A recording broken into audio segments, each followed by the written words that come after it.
ನಮಸ್ಕಾರ ಕರ್ನಾಟಕ. ಈ ಒಂದು ಬೆಳಗ್ಗೆ ನಮ್ಗೆ ಟೋವಿಂಗ್ ಅಲ್ಲಿ ಈ ಒಂದು ವೆಹಿಕಲ್ ರಿಸೀವ್ ಆಯ್ತು. ಇದು old red colour, bright red, ಇದು ಸಾಲಿಡ್ ರೆಡ್ ಕಲರ್ ಅಂತ ಕೂಡ ಕಡಿತೀವಿ. ಬ್ಯಾಕ್ ಇಂದ ಟಚ್ ಆಗಿ ಫ್ರಂಟ್ ಕೂಡ ಹೋಗಿ ಗಾಡಿಗೆ ಇನ್ನೊಂದು ಗಾಡಿ ಟಚ್ ಆಗಿದೆ. ಬ್ಯಾಕ್ ಪೋರ್ಷನ್ ಅಲ್ಲಿ ಬಂಪರ್ ನ ರಿಪ್ಲೇಸ್ಮೆಂಟ್ ಮಾಡಬೇಕು, ಡಿಕ್ಕಿನ ಕೂಡ ರಿಪ್ಲೇಸ್ಮೆಂಟ್ ಮಾಡಬೇಕಾಗುತ್ತೆ. ಎರಡು ಕಡೆ ಟೈಲೈಟ್ ಹೋಗಿದೆ ಅಂಡ್ ಒಳಗಡೆ ಫ್ರೇಮ್ ಕೂಡ ಕಟ್ ಆಗಿದೆ. ಫ್ರಂಟ್ ಕೂಡ ಬಾನೆಟ್ ಹೋಗಿದೆ, ಬಂಪರ್ ಕೂಡ ಟಚ್ ಆಗಿದೆ. ಫ್ರಂಟ್ ಕೂಡ ಬಾನೆಟ್ ಕೂಡ ಟಿಂಕರಿಂಗ್ ವರ್ಕ್ ಮಾಡ್ಕೊಳ್ಬಹುದು. ಬಂಪರ್ ಕಂಪ್ಲೀಟ್ ಕಟ್ ಆಗ್ಬಿಟ್ಟಿದೆ ಎಲ್ಲ ಕಡೆ, ಕೆಳಗಡೆ locks, fog light cap, headlights ಎರಡು ಚೆನ್ನಾಗಿದೆ. ಬಾನೆಟ್ ಮಾತ್ರ ನೋಡ್ಬೇಕು ಕಸ್ಟಮರ್ ಯಾವ ತರ ಅಪ್ರೂವಲ್ ಕೊಡ್ತಾರೆ ಅಂತ ಹೇಳಿ.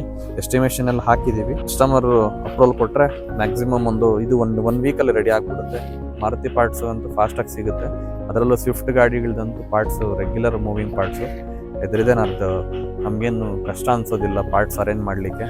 ಓನ್ಲಿ ನಾನ್ ಮಾರುತಿ ಗಾಡಿಗಳು, ಹುಂಡೈ ಗಾಡಿಗಳು ಬಾಡಿ ಪಾರ್ಟ್ಸ್ ಆದ್ರೆ ಸ್ವಲ್ಪ ಡಿಲೇ, ಅಂದ್ರೆ ಚಾರ್ಸಿ, ಏಪ್ರಾನು, ಎ ಪಿಲ್ಲರು, ಬಿ ಪಿಲ್ ಈ ತರ ಪಾರ್ಟ್ಸ್ಗಳಾದ್ರೆ ಸ್ವಲ್ಪ ಡಿಲೇ ಆಗುತ್ತೆ. ಬ್ಯಾಕ್ ಎಂಡ್ ಆರ್ಡರ್ ಇಂದಾನೆ ತರಿಸಬೇಕು. ಅದರಲ್ಲಿ ಡಿಸ್ಕಂಟಿನ್ಯೂ ಮಾಡಲ್ಸ್ ಆದ್ರೆ ಇನ್ನೂ ಸ್ವಲ್ಪ ಡಿಲೇ ಆಗುತ್ತೆ. ಬಟ್ ಯಾವ್ದು ಪಾರ್ಟ್ ಸಿಗಲ್ಲ ಅಂತಿಲ್ಲ, ಸ್ವಲ್ಪ ಡಿಲೇ ಆಗುತ್ತೆ ಅಷ್ಟೇ. ಕಸ್ಟಮರ್ ನಮಗೆ ಸಪೋರ್ಟ್ ಮಾಡಿದ್ರೆ ಖಂಡಿತ ಗಾಡಿನ ಫಾಸ್ಟ್ ಆಗಿ ಡೆಲಿವರಿ ಕೊಡ್ತೀವಿ. ಪ್ಲಸ್ ಸ್ವಲ್ಪ ವೆಯ್ಟಿಂಗ್ ಮಾಡಬೇಕಾಗುತ್ತೆ ಪಾರ್ಟ್ಸ್ ಬರೋವರೆಗೂ ಅಂತ ಹೇಳ್ತಾ, ಯಾರೆಲ್ಲ Saanvi auto YouTube channel, Facebook, Instagram ಪೇಜ್ಗೆ ಫಾಲೋ ಮಾಡಿಲ್ಲ, ದಯವಿಟ್ಟು ಫಾಲೋ ಮಾಡಿ ನಮ್ಮ ಒಂದು ವರ್ಕ್ನ ಅಪ್ರಿಷಿಯೇಟ್ ಮಾಡಿ ಅಂತ ಹೇಳ್ತಾ ಇದ್ದೀನಿ. Thank you for watching.